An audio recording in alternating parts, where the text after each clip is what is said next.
fix what we got in front of us. And right now, we got in front of us a central states pension fund. We got 10 years to figure out. We got a pension guarantee corporation.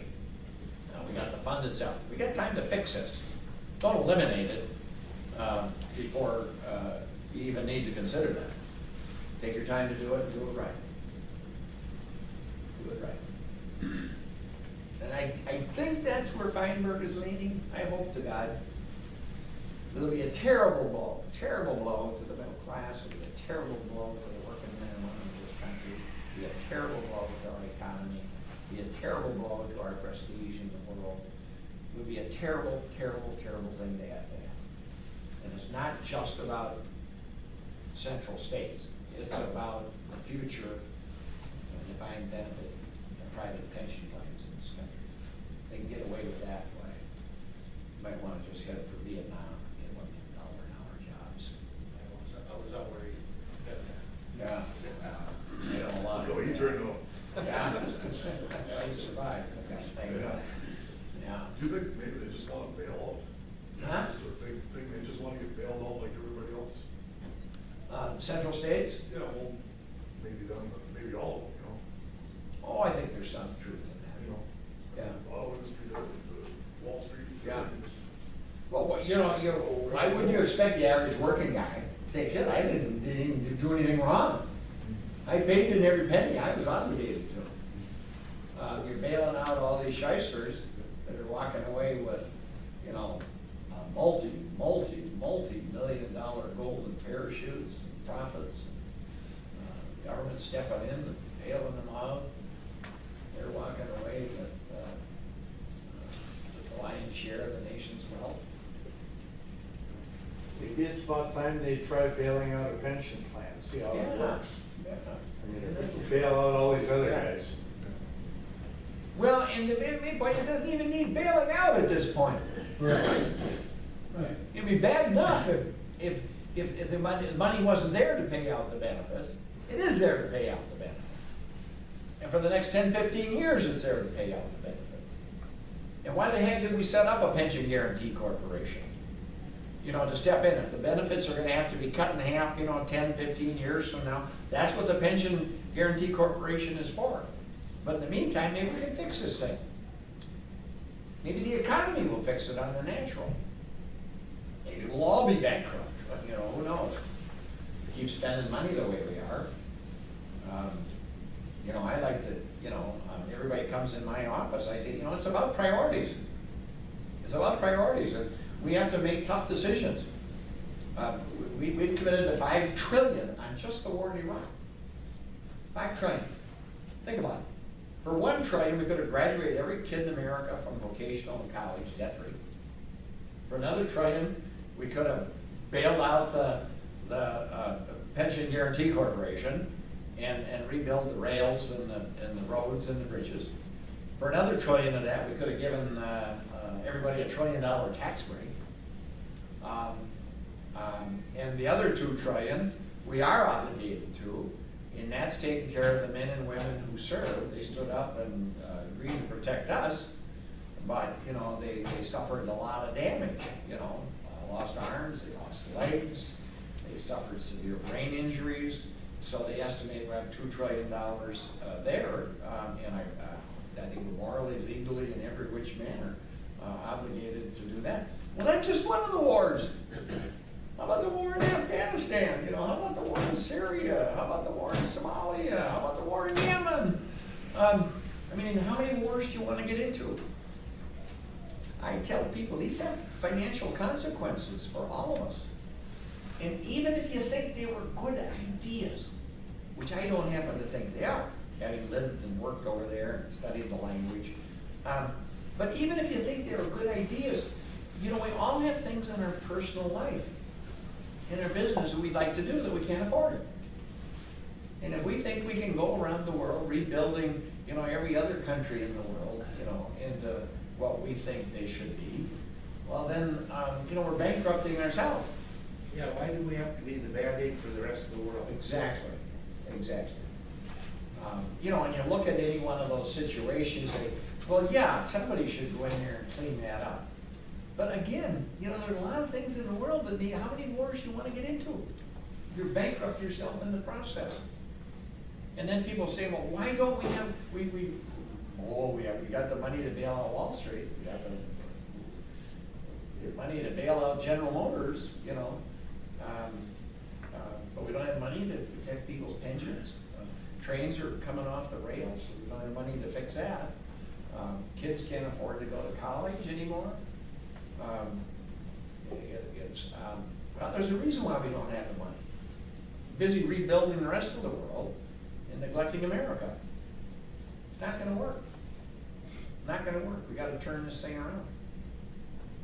I got through a little bipartisan amendment to prohibit funding projects in Afghanistan where you couldn't audit and you couldn't inspect. Okay? Well, you can't audit, you can't inspect anything. So if you want to do a project, you literally have to show up with a truckload full of cash in the #1 corrupt narco state in the world. Well, good luck with that. And there are projects over there where, you know, patriotic men and women sacrifice their lives to secure and protect. Right. And the money's just ending up in European bank accounts and European castles, you know, from the corrupt governments over there. Rick, what would you suggest that these guys can do, or any union guys that in this country can do to? Well, I think we have to, everybody's got to make sure that you petition Senators Klobuchar and Franken. I believe they're with us on this. But I think we have to get all of our friends to petition all of the Minnesota congressional delegation, because quite frankly, many of them voted to allow this to happen. So, you know, people need to understand their political consequences for what you do or you don't do. And, you know, at least a fair number of politicians are responsive to that. So we have to petition everybody in the Minnesota congressional delegation. And, you know, we have to avail ourselves of every opportunity to petition Feinberg and the president. Because I'm sure at some point the president, his chief of staff, Dennis McDonough, and the heads of his Department of Labor and Commerce and whatnot, and trade are gonna weigh in on this. So, I think you have to write as many letters as you can, show up at as many meetings as you can, and understand, you know, in your coffee clutches, you know, every town's got a coffee table where folks get together and talk politics and have coffee. Get in coffee after church, and your neighborhood gatherings, family gatherings. People need to understand that it's not just about Central States, this is about our future. So, Bernie Sanders says that this country needs is a political revolution. I think he's right. This country does need a political revolution. And that's where Donald Trump's support is coming from. You know, politics as usual is not serving the working men and women of this country very well. Over the last 30 years, we've seen our income decline. We've seen a reduction, if not elimination, of pensions. I can tell you all the men and women up on the Iron Range, you know, that lost their pensions as these big multinational corporations declared bankruptcy. And meanwhile, the cost and the expenses for their lives, things that matter, have really gone up. Geez, I worked my way through the university as a member of the Teamsters Union, raised a family, paid my tuition, went to school, paid $100 a quarter. You know, nowadays, holy mackerel. And you got to remember, there's no way someone can work their way through college now. Forget it, they ain't gonna happen. It's impossible.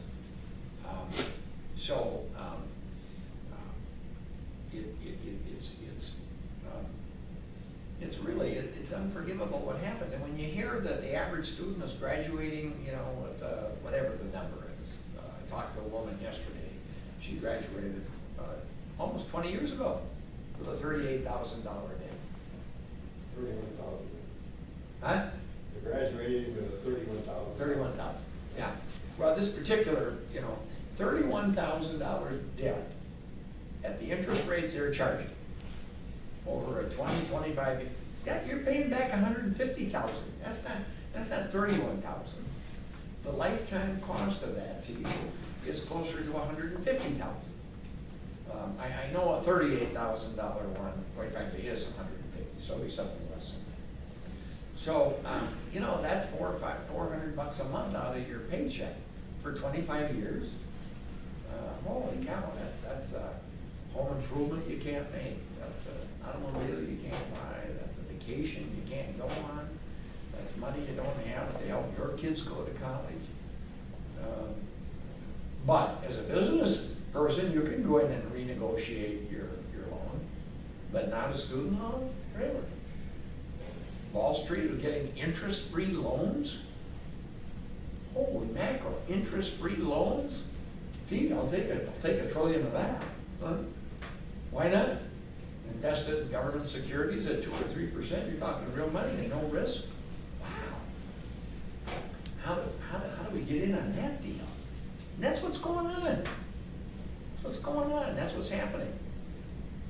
It's an outrage.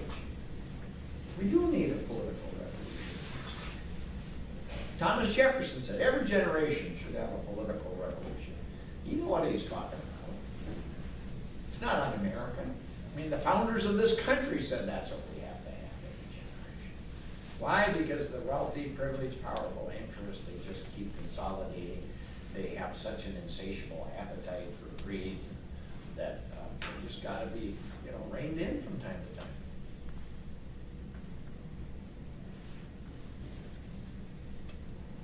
Our buddy Jimmy says they're opposed to this. How much does the Teamster Union have a say in all this? Well, I think they got a say in it, and I've talked to him about it, and some of their people, and they're supportive of what myself and others are trying to do. So, there were questions, going back prior to the 82, early 70s, about where some of the Teamster monies were going and coming from. And they were legitimate questions, which is why this thing went into receivership at the federal court. But, again, not having all those quarterly reports, it appears as though the fund has been managed as best it can.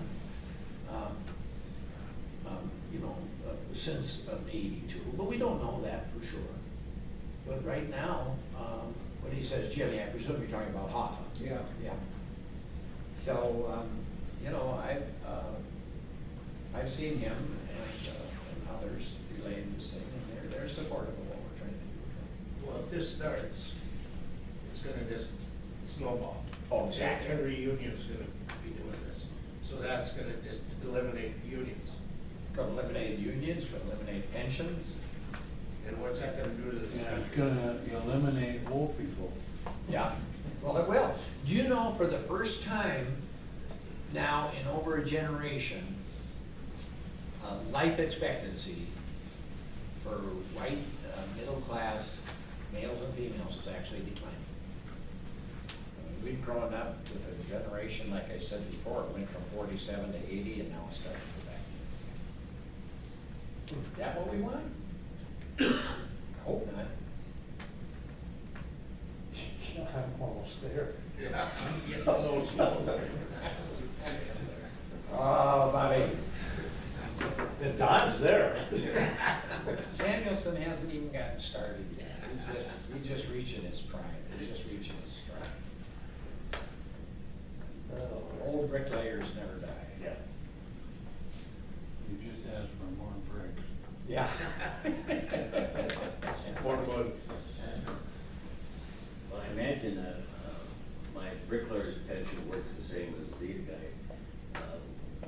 It doesn't provide any additional Cost of living. cost of living increases. It stays stagnant year in and year out, which is fine, but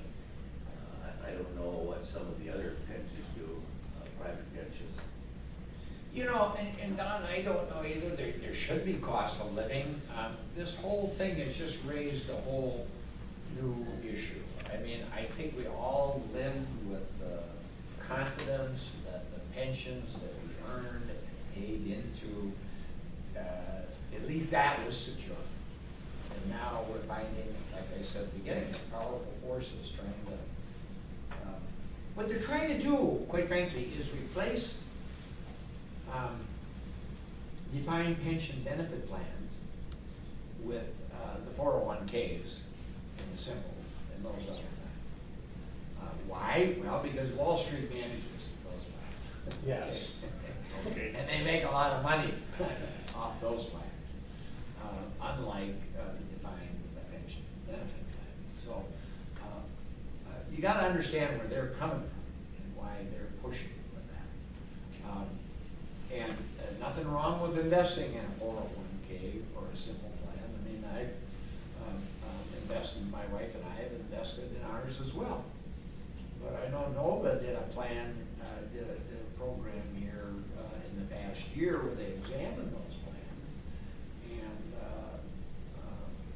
they concluded that close to 70% of all of the accrued benefits resulting from the investment that fall to Wall Street as opposed to the pensioner investment who's coming in. But, and I'm not suggesting that people shouldn't invest in symbols, of course you have to do something, you know, but I'm not sure it's the best way to go about it. I'm gonna define a pension benefit, figure out what kind of benefits you figure you're gonna need, and enter into contractual agreements with the workers and with the companies, and everybody pays their fair share, and the funds are there. And if there's any malfeasance or any shenanigans that go on, whether it be in the union, or the pension fund management, or in the corporations that are using all the tricks and techniques that they have to get out of their obligations, you have to stop that from happening. And when they do get away with it, because a lot of times, you know, the corporation's gone, and you say, wow, I'd like to go back and get them, but they don't exist anymore. They moved on to some other place. So that's why we have this pension guarantee corporation. You gotta make it real. Gotta make it real, gotta make it viable. Gotta make it step up and fulfill its obligations. And for me, I think they should fulfill 100% of the obligations. No reason why the American working men and women should have to pick up this. They're the only ones that have really honored their obligations under this deal. Obviously, you know, individually, we can't manage the fund. Right now, well, maybe we could if somebody hired us to do it, but, you know, you can't have, you know, Central States, there's several 100,000 members. You can't have several 100,000 people managing it. You gotta trust somebody. But you assume that, you know, the gendarmes are there, you know, watching, making sure that you don't have a bunch of scoundrels absconding with the funds. And the same way, you gotta watch the corporations, make sure that they're not using or tripping along to get out of their obligations, which they have done. So, punish the only ones who've honored their contracts and obligations doesn't make any sense to me. It sounds pretty darn un-American. Well, who thought up this rule, or however, it just seems weird. If we get to vote on it, and if I did accept it, vote no, in the first place, they can overrule it, and in the second place, even I'll get the same amount if I fall back on a government program or not. So why would I vote yes in the first place? And if I vote no, my vote don't matter anyhow. Somebody else can make the decision. How can somebody reasonably come up with a ruling like that? I think it came up with rulings and terms like that because it wasn't considered in open meetings. Because your point is very well taken. And if there'd been a meeting by the members, you know, in committee, under open rule, where these questions could have been asked, and people were asked to explain, they'd have a pretty darn hard time explaining that. So let's just do it, you know, in the dark of the night and tie it into something else that people feel like